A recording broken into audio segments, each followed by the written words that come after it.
عزیزان ملت اسلامیہ، السلام علیکم ورحمۃ اللہ وبرکاتہ۔ جو بچے ہیں اور ادھر ادھر جو پھر رہے ہیں، ایک جگہ بیٹھ جائیں یا ادھر ہی رہیں یا تو ادھر ہی رہیں، بیچ میں آئے جائیں نہ، کیونکہ اس سے تقریر کرنے والے کو اور نعت پڑھنے والے کو ڈسٹرب ہوتا ہے۔ اور یہاں پر آپ تقریر سننے کے لیے آئے ہیں، ایسی محفل ہے جس محفل میں اللہ کے فرشتے نازل ہوا کرتے ہیں، اور وہ فرشتے اللہ کی بارگاہ میں آپ لوگوں کی حرکت کو جا کر کے بتاتے ہیں کہ اللہ یہ فلاں محفل میں یہ حرکتیں کر رہا تھا۔ تو جو بڑے ہیں وہ بچوں کو سنبھال لیں، اور جو بچے ہیں ان کو ادھر نہ آنے دیں نہ بیٹھنے دیں، ایک جگہ یا تو بیٹھ جائیں یا تو گھر میں بیٹھ جائیں، اس سے بہتر یہی ہے۔ لہذا محفل کے آداب یہی ہو کرتے ہیں کہ اللہ کے رسول کی محفل ایسا ہوا کرتی تھی کہ جب کوئی صحابہ کرام بیٹھا کرتے تھے محفل میں، تو ان کے اوپر سے پرندے بھی گزرا کرتے تھے نا، تو پرندوں کے گزرنے کا بھی معلوم نہیں ہوتا تھا صحابہ کرام کو کہ کیا گزر رہا ہے۔ کیوں؟ اس لیے کہ وہ رسول کی بولی کو اس طریقے سے سنتے تھے جیسا کہ وہ اپنے دلوں سے سن رہے ہیں، زبان اور آنکھ سے نہیں۔ تو وہی رسول کی محفل ہے، اور اس رسول کی محفل کو سجانے کے لیے آئے ہیں، تو بہتر یہی ہے کہ آپ لوگ کیا ہے، محفل کے آداب کے اعتبار سے چپل جو پہنے ہوئے ہیں وہ چپل کھول لیں، کیونکہ رسول کی محفل ہے، اور رسول کی محفل میں چپل پہن کر کے بیٹھنا بھی بے ادبی ہے۔ اور آپ کو یہ حق ہونا چاہیے کہ جس رسول کی محفل میں اللہ کے فرشتے بیٹھے ہوں، اس رسول کی محفل میں ہم چپل پہن کر بیٹھیں، ایسا نہیں۔ جو سر کھلے ہیں ان کو چاہیے کہ سر ڈھانپ لیں، کیونکہ جب رحمت کا نزول ہوتا ہے تو پروردگار عالم کی رحمت اور نبی پاک صلی اللہ علیہ وسلم کا کرم جب ہوتا ہے اس پر، تو اس کرم کے سائے میں اس کے اوپر ایسی رحمت ہوتی ہے کہ تمام چیز اگر اس رحمت کے تلے میں بچھا دی جائے پھر بھی کم پڑتا ہے۔ تو لہٰذا آپ لوگ ان چیزوں کا خیال رکھیں اور زیادہ اٹھ بیٹھ نہ کریں۔ انشاءاللہ تبارک و تعالی آپ کے پاس میں زیادہ وقت نہیں لوں گا، کیونکہ وقت وہاں لیا جاتا ہے جہاں پر وقت کی قدر ہوتی ہے۔ آپ لوگوں کو وقت کی قدر نہیں ہے، کیونکہ وقت کی قدر ہوتی تو نبی کی محفل میں اتنے کم لوگ نہیں ہوتے۔ وقت اس کے لیے گزارو جو آپ کے لیے وقت گزارا ہو۔ نبی نے پیدا ہوتے ہی رب حبلی امتی کہا، مطلب کیا ہوا؟ اے اللہ میری امت کو میرے حوالے کر دے، یعنی اے اللہ میری امت کے نیکی، میری امت کی بدی سب میں دیکھنا چاہتا ہوں، اگر بدی والا امت رہے گا تیری بارگاہ میں بخشش کے لیے دعا اٹھا کروں گا۔ تو نبی جب تک پیدا نہیں ہوئے تھے ظاہری جسم سے، مکہ میں نہیں آئے تھے، پھر بھی امت کو یاد کیا، اور جب مکہ میں آ گئے پھر بھی امت کو یاد کیا۔ تو نبی نے اپنی پوری زندگی کو آپ کے لیے گزارا ہے، تو چند لمحہ کیا آپ نبی کے لیے نہیں دے سکتے؟ لہذا ان تمام حضرات سے گزارش کی جاتی ہے جو ہماری آواز کو سننے کے باوجود یہاں پر آنے کا کشٹ نہیں کرتے، ان لوگوں سے گزارش یہی ہے کہ کٹوں پہ بیٹھ کر کے تقریر نہیں سنیں، بلکہ اگر آپ نبی کی محفل میں آئیں گے تو انشاءاللہ تبارک و تعالی اس محفل میں بیٹھنے کا ثواب بھی آپ کو ملے گا۔ بلا تاخیر میں آپ کے سامنے حاضر ہوا، اور ہم سے پہلے آپ نے بہت سارے علماء کرام، مولانا اظہر الدین برکاتی اور حضرت علامہ و مولانا محشر اشرف اشرفی، بہت پرخلوص بیان سنا، جس میں عقیدے کی بات آپ لوگوں کو بیان کی گئی۔ میں اسی چند باتوں کو آپ کے سامنے، بات وہی ہے لیکن کچھ نئے انداز سے آپ کے سامنے پیش کروں گا۔ پروردگار عالم کی بارگاہ میں دعا ہے کہ ہمارے کہنے اور آپ کے سننے کو قبول فرمائے۔ الحمدللہ الحمدللہ رب العالمین، والصلاة والسلام علی من کان نبیا وآدم بین الماء والطین، وعلی آلہ واصحابہ اجمعین، اما بعد۔ قال اللہ تبارک و تعالی فی القرآن المجید والفرقان الحمید، اعوذ باللہ من الشیطان الرجیم، بسم اللہ الرحمن الرحیم، وَلَسَوْفَ يُعْتِيكَ رَبُّكَ فَتَرْضَىٰ۔ صدق اللہ مولانا العظیم، وبلغنا رسولہ النبی الامین المتین الکریم، ونحن علی ذلک لمن الشاہدین والشاکرین، والحمد للہ رب العالمین۔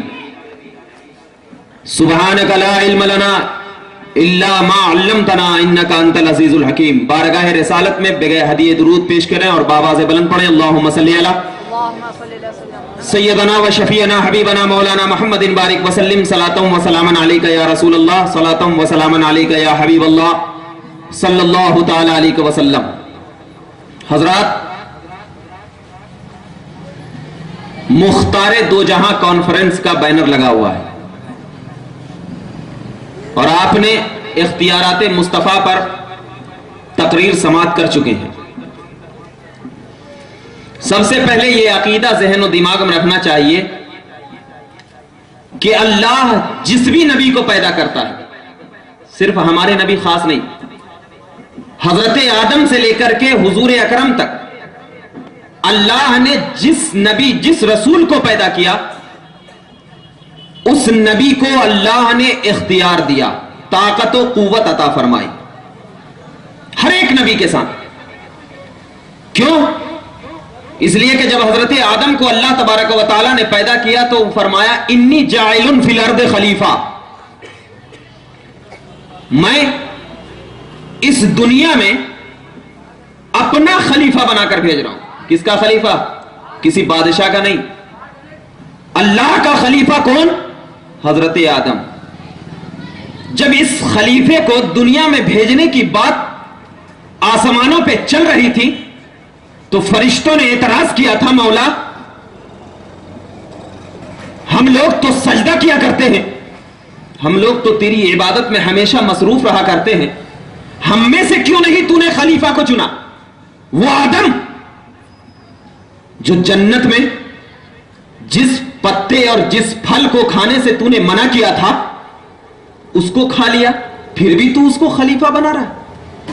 تو اللہ نے کہا انی اعلم ما لا تعلمون، اے فرشتے میں جو جانتا ہوں نا، اللہ کہہ رہا ہے، دیکھنا ذرا غور سے سماعت کیجئے گا، میں جو جانتا ہوں تم نہیں جانتے، کیونکہ میرا علم محدود نہیں، میرا علم ایک کٹورے میں بنی ہوئی پاور کا نام نہیں، میرا علم صرف آسمانوں میں گھرا ہوا نہیں، میرا علم صرف دنیا کی 4 دیواروں میں محدود نہیں ہے، بلکہ میرا علم تو ایسا ہے کہ علم کا ایک قطرہ میں بانٹ دو تو دنیا پیدا ہو جائے. یہ علم ہے. فرشتوں کو کہا اللہ نے اے فرشتے انی اعلم ما لا تعلمون، میں وہ جانتا ہوں جو تم نہیں جانتے. فرشتوں نے کہا یا اللہ ہمیں معلوم ہے، لیکن پھر بھی ذرا آدم کو بلا کر کے ٹیسٹنگ تو کیا جائے، ذرا آدم کو بلا کر کے دیکھا تو جائے کہ فرشتوں کا علم زیادہ ہے یا نبی کا علم زیادہ ہے. آج لوگ کہتے ہیں نا کہ ہمارے جیسے ہیں نبی. ارے جب فرشتے جیسے نبی نہیں ہوئے، فرشتے سے اعلیٰ ہے نبی کا مقام، تو ہمارے جیسے کیسے ہوں گے؟ نہیں ہو سکتے. بلایا گیا، بلانے کے بعد جب فرشتوں کے سامنے پروردگار عالم نے ایک بات رکھی اور کہا ہے فرشتے اخبرنی ھذہ الاشیاء، ان چیزوں کی مجھے خبر دو. فرشتوں نے کہا سبحانک لا علم لنا الا ما علمتنا، اے اللہ پاک ہے تیری ذات، لا علم لنا ہمیں کچھ بھی علم نہیں، ہمیں معلوم ہی نہیں، الا ما علمتنا مگر وہی معلوم ہے جو تو نے سکھایا ہے، مگر وہی معلوم ہے جو تو نے سکھایا. اب یہاں پر ایک پوائنٹ دیتا ہوں کہ فرشتوں کو جو اللہ نے سکھایا فرشتوں کو وہی معلوم، تو کیا اللہ نے نبیوں کو جو سکھایا ہے کیا بغیر سکھائے نبی آ گئے؟ فرشتے یہاں پر کہہ رہے ہیں لا علم لنا، ہمیں علم نہیں ہے اللہ مگر تو نے جو سکھایا ہے. اب وہی چیزوں کو حضرت آدم کے پاس جب اللہ نے رکھا اور کہا اے آدم مجھے اس چیز کے بارے میں بتا، تو حضرت آدم علیہ السلام نے شروع سے لے کر آخر تک اس چیز کو بتا دیا. بتا دیا. اب بتا دیا تو میں آپ کو کہنا چاہتا ہوں کہ آدم کو بھی تو پروردگار عالم نے ہی سکھایا ہوگا اور فرشتوں کو بھی تو پروردگار عالم نے بھی سکھایا ہوگا، تو مگر آدم کو سکھانا الگ بات تھی اور فرشتوں کو سکھانا الگ بات تھی. اے فرشتے تو سجدہ کر رہا تھا، تیرا سجدہ مجھے قبول ہے. اے فرشتے تو رکوع کر رہا تھا، تیرا رکوع مجھے قبول ہے. اے فرشتے تو قیام میں تھا، تیرا قیام مجھے قبول ہے. لیکن جب سکھانے کی باری آتی ہے، لیکن جب علم کی باری آتی ہے تو تیرا علم ایک طرف ہو جاتا ہے، اور جب میں اپنے نبی تجھے سکھاتا ہوں. جب آدم کو میں نے سکھانا چاہا تو پوری آسمان و زمین کے محلات کا علم سکھا دیا, پوری کائنات کا علم سکھا دیا. کیوں؟ اس لیے کہ آدم میرا خلیفہ بن کر جا رہا ہے, آدم میرا محبوب بن کر جا رہا ہے, آدم پوری دنیا میں آدمیت کا لبادہ اڑائے گا. آدم کے ایسے الفاظ ہوں گے جو الفاظ کے میرے سے سیکھ کر جا رہا ہے. اے فرشتے میرے اوپر اعتراض نہ کرنا, کیونکہ میں جو چاہتا ہوں وہی کرتا ہوں. میں نے بتا دیا کہ فرشتوں نے پروردگار عالم کی بارگاہ میں کہا, اے پروردگار عالم اب بتا اب مجھے کرنا تو کیا کرنا ہے. اب حضرت آدم علیہ السلام کو جب اللہ تبارک و تعالیٰ نے اس دنیا میں بھیجا, اس کے بعد بھیجنے کے بعد اس فرشتوں کو کہا, اے فرشتے تو اسی آدم کو کہتا تھا نا کہ مجھ سے زیادہ علم نہیں ہے, اسی آدم کے بارے میں تو نے کہا تھا نا, اب جا اگر تجھے اس آدم کی نسبت میں ہونا ہے, اس آدم کے اختیار کو اپنے آپ پر اپنے اندر پاورفل بنانا ہے تو آدم کے قدموں میں جھک جا, کیونکہ تو آدم کے قدمے میں جھکے گا اللہ تجھے اختیارات سے نواز دے گا, اللہ تجھے ایسی طاقت دے گا جو طاقت کے آج تک کسی کو نہیں دیا. اب ذرا بتائیے کہ حضرت آدم علیہ السلام کو بھی اللہ نے علم سکھایا ہے, فرشتوں کو بھی اللہ نے علم سکھایا ہے, لیکن آدم کو جو علم سکھایا وہ فرشتوں سے زیادہ علم, فرشتوں سے زیادہ علم. اور حضرت آدم کہتے ہیں کہ میں جو اس دنیا میں آیا وہ بھی کس کا صدقہ ہے؟ نبی کا. اور آپ کو میں بتا دیا ہوں کہ آدم کو فرشتوں سے زیادہ علم ہے نا, اور آدم کو جب فرشتوں سے زیادہ علم ہے, نبی کہتے ہیں میرے نور سے آدم کو پیدا کیا گیا, میرے نور کے ذرے سے آدم کو پیدا کیا گیا. اب میں آپ کو ذہن دے رہا ہوں کہ جس نبی کے نور کے ذرے میں اتنی طاقت, اتنی قوت, تو ذرا بتا کہ نبی پاک مکہ میں چل رہے ہو تو سراپا قوت ہوں گے یا نہیں, مدینہ میں چل رہے ہو تو سراپا اختیار ہوگا یا نہیں. اے نبی آپ کے اندر تو وہ اختیارات ہے کہ آپ کا ایک ذرہ جب آدم کو پاورفل بنا دیتا ہے تو آپ کا پورا دریا پوری دنیا کو کیسے نہیں پاورفل بنائے گا.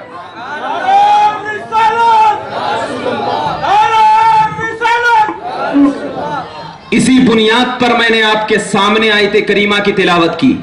اللہ فرماتا ہے وَلَسَوْفَ يُعْتِيكَ رَبُّكَ فَتَرْضَىٰ, اے محبوب خدا آپ کو اتنا دے گا کہ آپ خدا سے راضی ہو جائیں گے.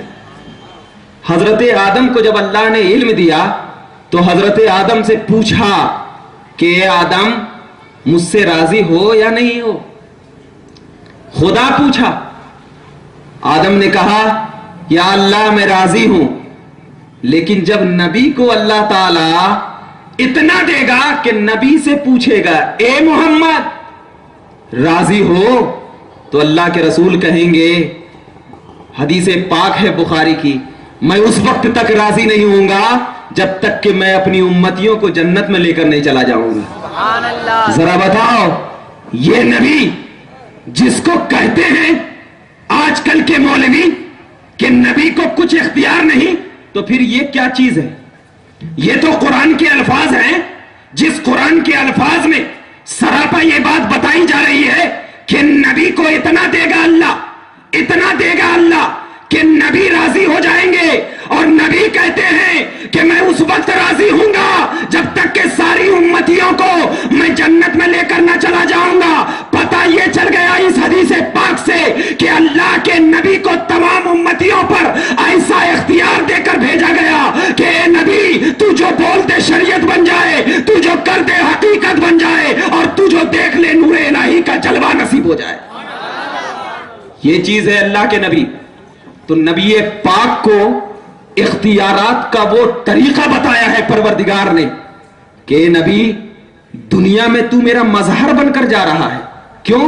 اس لیے کہ اللہ کو نہ جسم ہے نہ جسمانیت, اللہ تمام جسم سے پاک, جسم و جسمانیت سے پاک, ہر چیز سے پاک. تو اب خدا کا کام کرنے کے لیے اللہ نے ہر ایک نبی کو بھیجا, حضرت آدم کو بھیجا, حضرت شیس کو بھیجا, حضرت نوح کو بھیجا. تمام لوگ توحید الہی کا ذرہ دے کر کے بھیج رہے تھے. تمام لوگ توحید الہی, سب لوگ اللہ کی وحدانیت بیان کر رہے تھے. حضرت آدم آئے اللہ کی وحدانیت, حضرت نوح آئے اللہ کی وحدانیت بیان کیا, حضرت شیس آئے, اللہ کی وحدانیت بیان کیا, لیکن ہر ایک قوموں نے ہر ایک نبی کو جھٹلایا. ہر ایک قوموں نے یہ کہا کہ آپ کیسے بولتے ہیں کہ آپ اللہ کے ولی ہیں, آپ تو ہمارے جیسے بشر ہیں, آپ تو ہماری قوم میں سے نہیں ہیں. مگر نبی پاک صلی اللہ علیہ وسلم کو جب اللہ نے بھیجا تو بھیجنے کے بعد اللہ کے نبی کو کسی دوسری قوم میں نہیں بھیجا, بلکہ اسی قوم میں بھیجا, اسی قوم میں, بنو ہاشم میں. اور بنو ہاشم میں اس لیے بھیجا اس لیے کہ بنو ہاشم تمام خاندان قریش میں سب سے افضل تھی, سب سے افضل تھی. اور وہ لوگ پورے مکہ اور تمام لوگوں پر حکومت کیا کرتے تھے, بڑے بڑے لوگ تھے.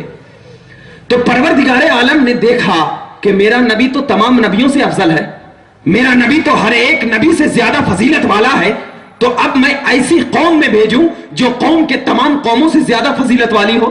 کیونکہ جب نبی پاک کسی بات کو کہے گا تو لوگ یہ سوچیں گے کہ یہ کوئی بڑے قوم والا ہے اور اس کی بات کا انکار نہیں کیا جائے گا. اسی لیے پروردگار عالم کے مقدس نبی صلی اللہ علیہ وسلم نے 40 سال تک اپنی زندگی کو اسی قوم میں گزارا, اور گزارنے کے بعد بتایا کہ دیکھ محمد عربی کی زبان تو کبھی جھوٹ پر آمادہ ہی نہیں ہوئی, دیکھ محمد عربی کی جسم و جسمانیت میں امانت کا مہر لگا ہوا ہے, دیکھ محمد عربی کی انگلیوں سے ایسے فوارے گر رہے ہیں جس فواروں میں نور کی نورانیت ایسی چمک رہی ہے کہ اس چمک سے کبھی ابو بکر کو صدیقیت کا لبادہ مل رہا ہے, اس چمک سے کبھی عثمان کو غنایت کا پیروکار بنایا جا رہا ہے, اسی چمک سے کبھی علی کو ولایت کا سردار بنایا جا رہا ہے, اسی چمک سے کبھی عمر کو فاروق اعظم کا سرتاج پہنایا جا رہا ہے. اتنا ہی نہیں کہ وہ چمک اتنی پھیل رہی ہے کہ کرب و بلا کی سرزمین پر کبھی سورج امام حسین کے قدموں میں سلام کرتا ہوا جا رہا ہے. وہی رسول کہ جب ان کی نورانیت کا جلوہ پورے عرب و عجم میں پڑ گیا اور عرب و عجم میں پڑنے لگے تو قیصر و کسریٰ کے محلات روشن ہوتے چلے گئے. اسی نور کی نورانیت نے جب ملک شام کی دھرتی پر اپنے نور کی جلوہ گری دکھانا شروع کر دی تو وہاں کا ہرقل بادشاہ بھی نبی کے قدموں میں آنے کے لیے قربان ہوتا چلا گیا. کیوں؟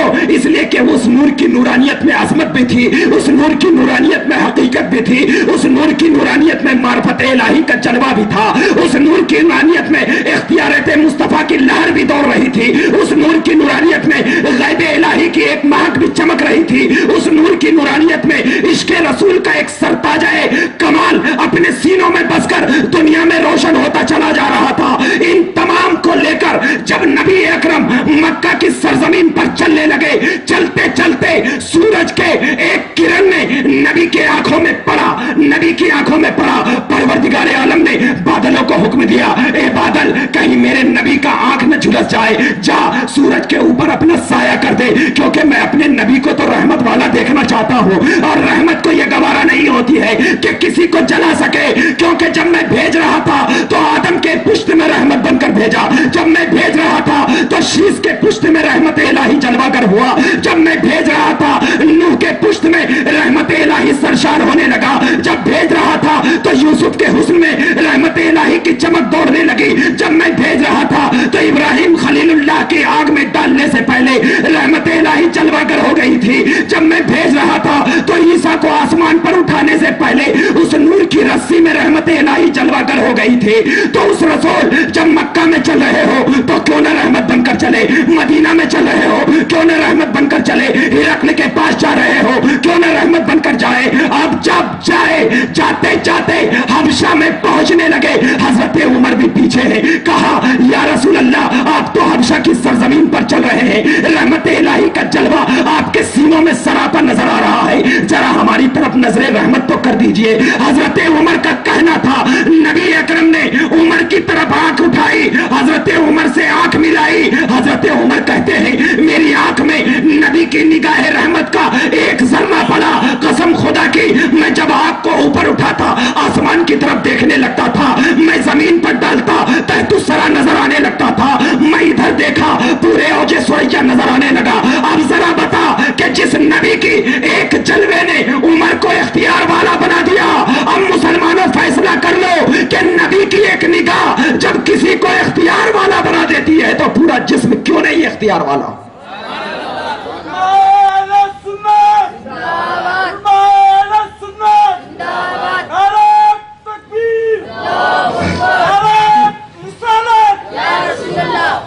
ذرا دیکھیے اے محبوب، آپ کو اتنا عطا کروں گا.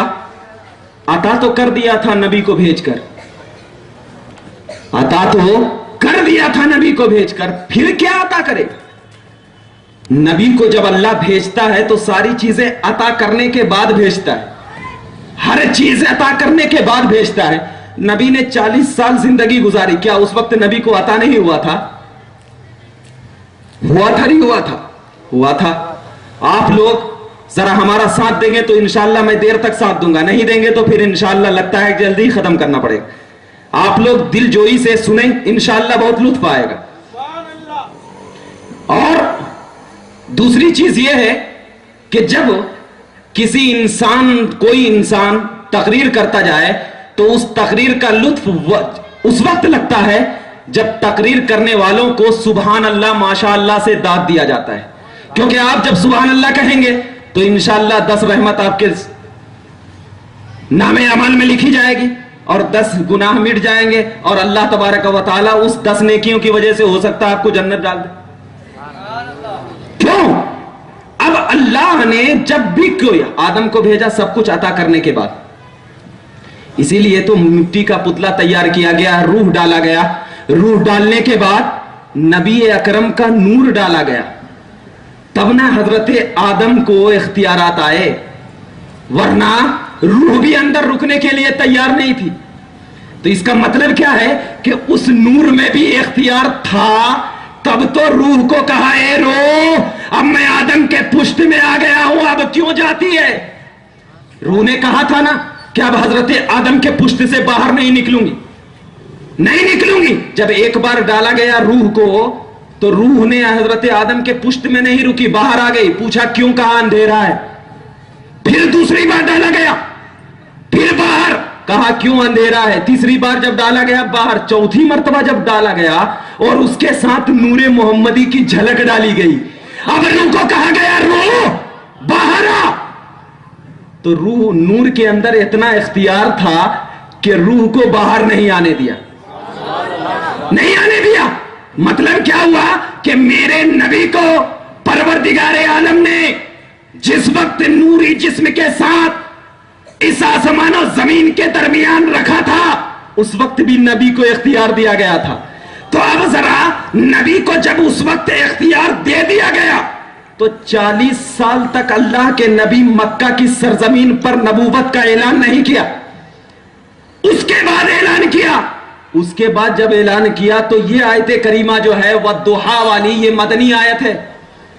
13 سال تک مکہ میں رہے، 13 سال تک مکہ میں رہے، مطلب 53 سالہ 53 ایئرس زندگی مکہ میں گزاری. تو کیا وہ 53 سال کی عمر تک نبی کو اختیار نہیں دیا گیا تھا؟ دیا گیا تھا نا. تو جب دیا گیا تھا تو پھر مدینے میں یہ آیت کیوں نازل کی گئی کہ محبوب آپ کو میں اتنا عطا کروں گا کہ آپ راضی ہو جائیں گے؟ مطلب ابھی پورا عطا نہیں کیا گیا، مطلب ابھی پورا عطا نہیں کیا گیا. آئیے، جب پورا عطا نہیں کیا گیا تو پورا عطا کب ہوا؟ مدینے میں ہوا. پورا عطا مدینے میں ہوا. لیکن مکہ کے احوال کو سنیے. مکہ میں ہے تو نبی سورج کو پلٹا رہے ہیں.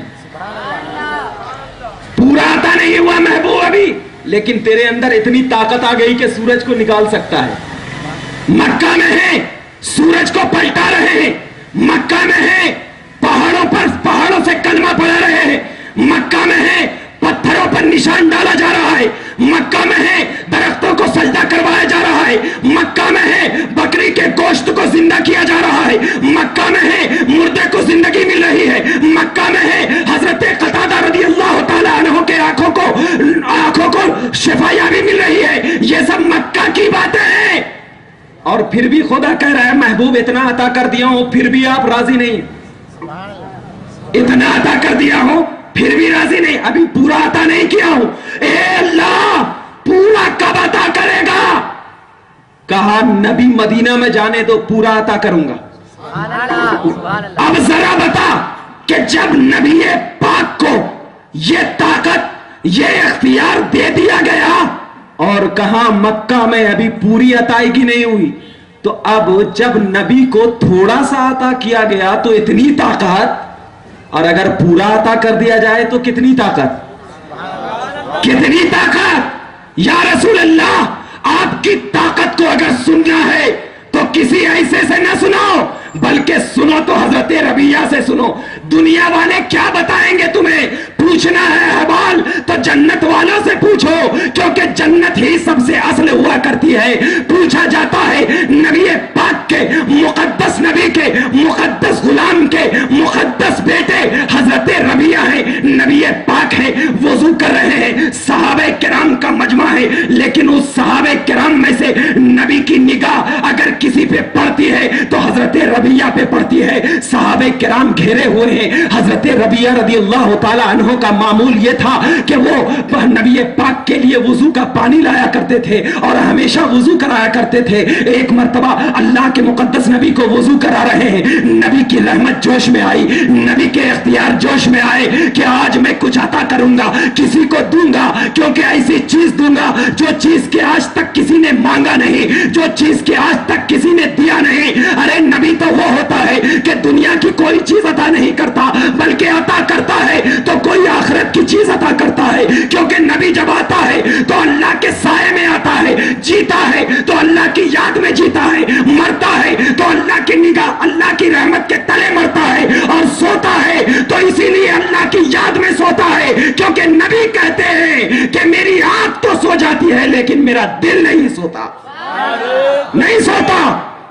وجہ کیا ہے؟ اسی لیے نبی سو کر بھی اٹھے تو وضو نہیں ٹوٹتا.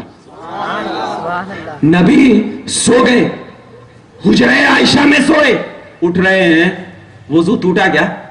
نہیں. کیوں؟ اس لیے کہ وہ نبی ہیں, اس لیے کہ وہ نبی ہیں, اور جس کے سینوں میں جلوے الہی کی مہر لگ جاتی ہے وہ جو بھی کام کرتا ہے خدا کے لیے کرتا ہے, خدا کے لیے کرتا ہے. تو جب نبی سوئے وضو نہیں ٹوٹا, اور ہم سوئے تو وضو ٹوٹ گیا. پھر بھی نبی ہماری طرح, پھر بھی نبی ہماری طرح نہیں. اب جو لوگ کہتے ہیں کہ نبی ہماری طرح ہیں تو ان کو یہ بولنا کہ ٹھیک ہے نبی تیری طرح ہے تو ذرا بتا مجھے چاند چاہیے, تیرے اندر اختیار ہے لا کر کے دے. وہ کہے گا یہ تو میرے اختیار میں نہیں ہے. میں کہوں گا جب تیرے اختیار میں یہ نہیں ہے تو کیا تو حدیث کے الفاظ نہیں دیکھتا کہ نبی نے چاند کو بھی پلٹایا ہے, سورج کو بھی پلٹایا ہے.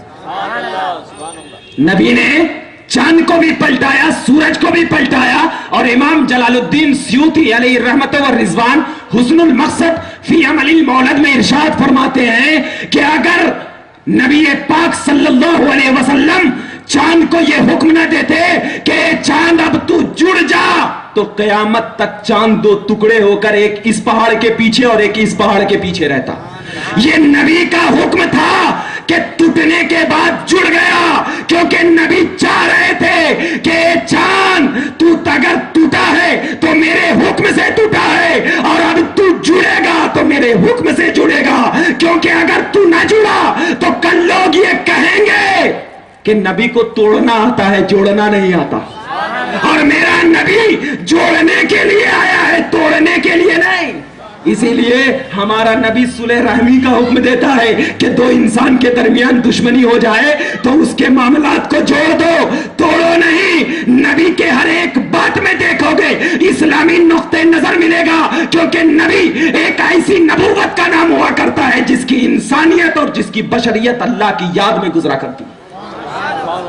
اسی لیے حضرت ربیہ ہیں, وضو کرے, اب وضو کرے تو کرنے کے بعد ہاتھ دھویا, زمین پہ پانی نہیں گرا, نہیں گرا.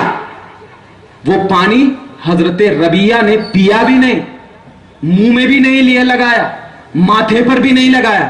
پھر میں پوچھتا ہوں کہ وہ پانی کیا تو کیا کیا؟ تو حضرت ربیہ کہتے ہیں میں نے تبرک سمجھ کر اوپر اٹھا کر رکھ دیا. تو جس نبی کا بچا ہوا پانی تبرک بن جائے, حالانکہ ہم لوگ جو وضو کرتے ہیں نا